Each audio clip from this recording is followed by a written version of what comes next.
We're about to spend a lot of time talking about people I don't know very much about. Let's see who's in this year's Mae Young Classic. What's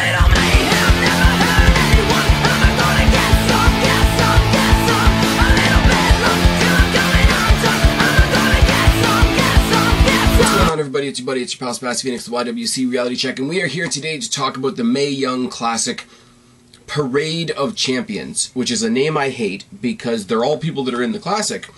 No disrespect to them, but they haven't won anything yet, so they're not champions in the context of this tournament.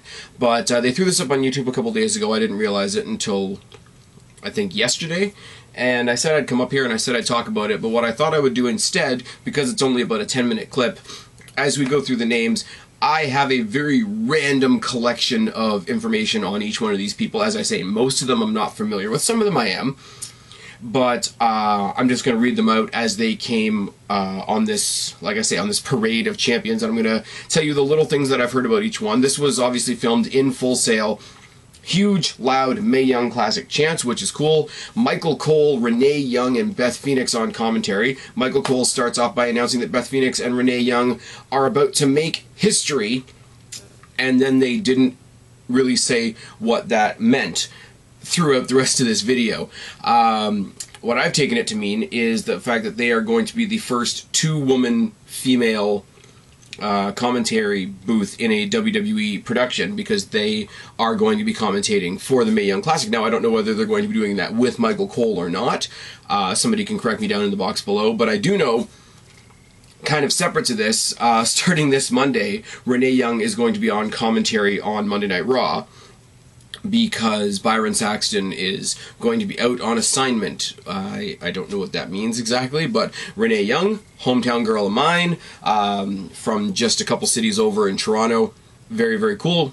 For those of you that remember, she did do a bit of commentary in the beginning, early stages of the version of NXT we know now, so that is very cool. Byron Saxton I could do without. Renee Young and Corey Graves have chemistry. We've seen that in the past, and Michael Cole is Michael Cole. They tell us that the Mae Young Classic actually starts Wednesday, September 5th, which for me, as silly as this might sound, is one of the best pieces of news ever, because it means they're not dropping it Netflix style like they did last year. Now, the on-demand in Canada sucks, because as I've said many times, it's not through the devices as it is in the States and other places. It is actually a channel on our actual TV. It's 512 and 279, I believe, but they don't update their on-demand worth a shit for the Canadian content. So it took me waiting for the episodes to repeat later on in the week to do those reviews that I did for you guys last year. I still like doing them, don't get me wrong, but I played a lot of catch-up in a lot of instances. So it's going to be coming on Wednesdays after NXT, like the Cruiserweight Classic was, which I think is a much better way, especially for people like myself who are reviewing the whole thing. I am losing my voice a little bit, so I do have to apologize if I sound like I'm a little gaspy or not quite as loud or not quite as projecting as I would like to. I apologize for that, but I wanted to get this up to you guys before we head into the weekend, which we already have, because I'm filming this on Friday. So yeah, I don't really have much more preamble other than to just get into some of the women, or all of the women, all of the 32 participants in this year's Mae Young Classic. First one out, Deonna Purrazzo, which is cool for me. You guys know I've been going to shows at Destiny here in Mississauga. I've seen her have a lot of matches against Two Scoops, which is a lot of fun. We've seen her a little bit on NXT. I remember her quite vividly from in the Indies segment on for those of you out there that either watch or listen to the Taz show. She was basically like an on-site, hey, this is what's going on in the Indies type person, along with a couple of other females on the Indies, which I thought was really cool. She's awesome to watch in the ring. It's just kind of fucked up for me to say that I know her from non-WWE stuff, even though she's done stuff with the WWE, like, as I say, mostly in a talk show, Taz show type of a way. Ariel Monroe, who's been wrestling for 3 years, who's a former U.S. Air Force veteran, trained by Cedric Alexander, which is a little feather in your cap. Her finisher is the Dirty Dancing, which is a ripcord forearm, which I'm not going to lie, I know Seth Rollins does the ripcord knee, so when I read that, I immediately tried to picture what a ripcord forearm looks like, and I'm not going to cheat, I'm not going to look on YouTube or whatever. I imagine it's pretty fucking intense and pretty fucking impactful. Ginny, with no last name, has been wrestling about 3 years. She debuted apparently at WrestleMania Access last year, which is awesome for any of us that weren't there and didn't see it, and rah. She's the current Progress Women's Champion over in the UK, and she was the first female to graduate from the Progress Wrestling School, so that's a nice little feather in her cap. Rachel Evers is the daughter of Paul Ellering, trained by Lance Storm, again, another good feather in the cap. Competitive powerlifter before she switched over to wrestling, and her finisher is the Graveyard Smash, which is a spine buster, which is wonderful. Reina Gonzalez was in the Mae Young Classic last year, losing to Nicole Savoy in the first round. She's a second-generation star who focused on basketball before moving into wrestling. Vanessa Craven, who's one of the ones here that looks really terrifying, I'm not going to lie. She's nicknamed The Mountain. Now, somebody like me who's super late in the TV game and just started watching Game of Thrones, finding out that somebody else is named The Mountain just makes me chuckle. She's got 14 years experience. She wrestled in Canada's International Wrestling Syndicate along with current WWE stars like Kevin Owens and Sami Zayn, as well as the US-based companies of Shimmer and Shine, who I have heard of in name only. And I've only heard good things, but I haven't seen any of it, so I can't really speak to that. Zaya Brookside is one of the two Zayas in this tournament, which is kind of cool. She's the youngest person in the tournament. I think they said she's 19. Daughter of Robbie Brookside, who is a UK star that I'm not very familiar with. I'm more likely to have heard of him as somebody who's helping out in the Performance Center, which is really, really cool. She's worked all over Japan and the UK. I got picks for this tournament. Now, these picks are not people that I think are going to win the whole damn thing, because it's already sort of been indicated to me who everybody thinks is going to win this thing, and it's not any one of my picks. But when I say picks, I mean either people that I'm familiar with, people that are in a different new scenario now, or people that have come back that I'm personally a fan of, that I just want to see what they're going to do this time around. The first one of them is Caitlyn, and I'll tell you, when Caitlyn came across that stage, the welcome back chant was real. Won NXT Season 3, had great matches in the WWE against AJ Lee, beat Eve Torres for her first Divas title on the Raw 20th Anniversary show. Since wrestling, she's become the CEO and founder of Celestial Bodies, because her real name is Celeste Bonin. There's a joke in there somewhere that I'm not going to touch. Basically, it's a women's fitness and workout attire type company, so good for her. She's gone the Bella's route of like leaving WWE and creating one or several businesses for herself, which is good. She's a bodybuilder, and she's been on the cover of Iron Man magazine as a Marvel fan. That also makes me laugh, because I'm a nerd. Mercedes Martinez is coming back. She was in the Mae Young Classic last year. She's got 18 years experience. She beat Xia Li, Princessa Suhi, and Abby Lath last year before being defeated by her protege, Shayna Baszler. And if you haven't been paying attention, Shayna Baszler's not doing too shabby at the moment. So, in other words, losing to the current NXT Women's Champion ain't anything to be ashamed of. Zatura is a luchadora with 10 years experience that I couldn't find very much else on, unfortunately, so surprise me when you get out there and have your first match there. Karen Q, 12 years experience. Her finisher is a modified Boston Crab, and I can't make this shit up. Apparently it's called the spring roll. I'm not going to make the joke. Another one of my picks is Ela Dawn. Ela Dawn, for anybody over on my side of the world, probably got their first look at her during the WWE UK special in that great triple threat match with her and Toni Storm and Killer Kelly, who we're going to talk about later on. She's kind of got like a goth, witchy, spiritual, pale, almost vampiric, but it really sounds like they're trying to say anything but vampiric kind of vibe to her. She lists her influences as Goldust and Killian Dane. That's a pair to draw to, is it not? She mixes UK strong style with kickboxing and dance. So, make of that what you will. Lacey Lane is a university champion basketball player just transferred to the PC from the Dudley's 3D Wrestling Academy, which is pretty high honors in that regard. Previous history in US and Mexico, which is all good. Please excuse me in advance. I'm going to fuck up a lot of the Japanese names. It's not intentional. For all those, IWGP fans or whatever that are ready to jump down my throat, please don't. Hiroyu Matsumoto, I think. Apparently, among her nicknames are the Lady Destroyer and the Lady Godzilla. which has all kinds of cultural connotations, does it not? She debuted in 2006. She's one of the she's the 25th best women's wrestler on the PWI 100 back in 2017. Has held up to 4 titles from 4 different promotions at once, but because I got this particular bit of information from WWE, obviously they're not going to tell us what those promotions were.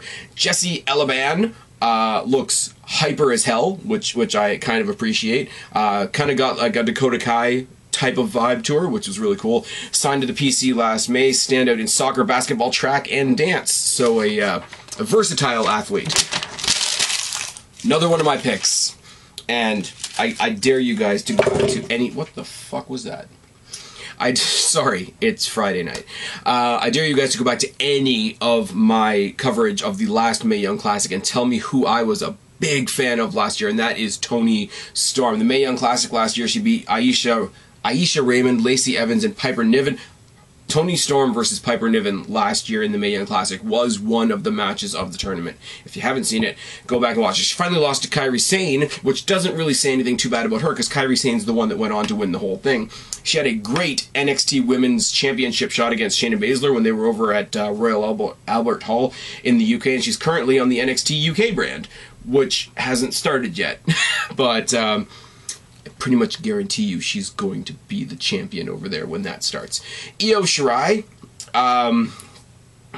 she's won top women's wrestler in Tokyo 3 years in a row.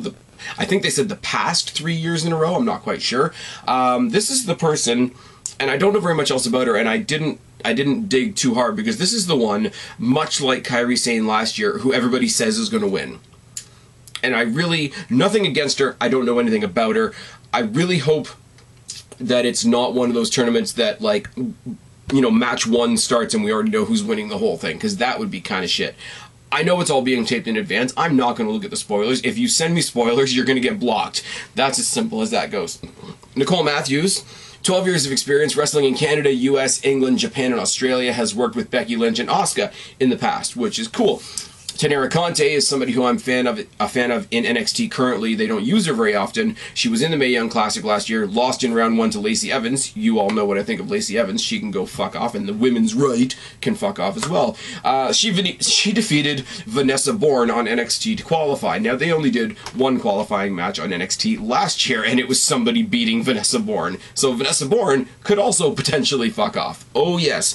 Tenera Conte, she had a little cup of coffee with the Undisputed Era, and then they dumped her. And they haven't really done much with her since. I think she was in the Women's Battle Royal at WrestleMania, which is cool, because they had that little NXT standoff in the middle of that. But other than that, she's there. She's in NXT. I hope they do more with her. I hope she goes kind of far in this, and she can at least... I don't think she's going to win, but I think she could go far in the tournament and then use that momentum to sort of steamroll into something at NXT. Allison Kay, almost 10 years of experience, has fought in China, India, Mexico, England, and Japan, trained in the same dojo as Sarah Logan, and Serena Deeb. Serena Deeb, who I wanted to say, hey, how come she's not in the tournament again this year? But apparently she's also a trainer in the PC now. Didn't know that. Mia Yim was in the Mae Young Classic last year, defeated Sarah Logan, and lost to Shayna Baszler, but Shayna Baszler went all the way to the final, so that's not really that bad either. Has a background in Taekwondo and 10 years experience in pro wrestling, so, and I think she was Jade in TNA. We're going to talk about TNA again in a moment. MJ Jenkins, trained under Johnny Rodz and the Dudley Boys, 7 years experience, and looks like quite a firecracker, so let's see what she can do. Killer Kelly was another one we saw in the UK special in that match versus Toni Storm and Isla Dawn. She's now on the NXT UK brand, which hasn't started yet, and she was the first ever women's champion in WXW, which is apparently a company out in Germany. Casey Catanzaro is the chick that was on American Ninja Warrior, and apparently WWE think that's a big deal because that's really the only thing they say about her on her bio. Twice she's been listed on Sports Illustrated's fittest 50 women. I can speak, I swear. Tegan Knox. Now take this for what it's worth. Tegan Knox is Michael Cole's pick to win the whole thing. Yay. Injury kept her from the Mae Young Classic last year. She signed with the WWE last summer and recently has been debuting on NXT house shows, which is cool if you're at the house show. But you know, we're not. Xia Li, Mae Young Classic last year, lost in round 1 to Mercedes Martinez, which isn't anything to shake a stick at, really. Signed with the PC back in January 2017, and we'll see where she goes. Another one of my picks, Ashley Rain. Ashley Rain, if you don't know who Ashley Rain is, you might know her as Madison Rain from TNA, from Impact, from the Beautiful People, 5-time Knockouts champion, 2-time Knockouts tag team champion, 1-time Queen of the Knockouts, also held titles in 0-1 Wrestling, Dynamite Championship Wrestling, Ohio Championship Wrestling, and was number 5 in the PWI Female 50 in 2011. I am so happy that WWE is doing something with Madison Rain. That is really kick-ass. If we can't get, like, no knock on her, I'm glad that she's here, but if we can't get Angelina Love or Velvet Sky, I think one of them is retired, correct me if I'm wrong, the other one's married to Bubba Ray, so there's always a possibility there. Madison Rain will be great. Regardless of what she does in the tournament, they better shove her over into NXT. I'm just saying. And I know that she's done this this thing where she's gone to an ROH, she's had an ROH title shot, a TNA title shot, she's doing some other indie, and then she's coming to the Mae Young Classic, which is great. Oh, the other thing I didn't mention about Deonna Purrazzo is Deonna Purrazzo is the one that had the brains enough to say, fuck all in, I'm going to go to the Mae Young Classic. And that makes me smile a whole bunch. Rhea Ripley was another one of my favorites from the Mae Young Classic last year. She beat Miranda Snellis in round 1. I'm pretty sure I'm pronouncing that wrong. And lost to Dakota Kai in round 2. Dakota Kai is one of my favorite people on NXT currently. So losing to Dakota Kai ain't nothing but a thing. She's part of the NXT roster, which I wasn't aware of because they're not really using her right now.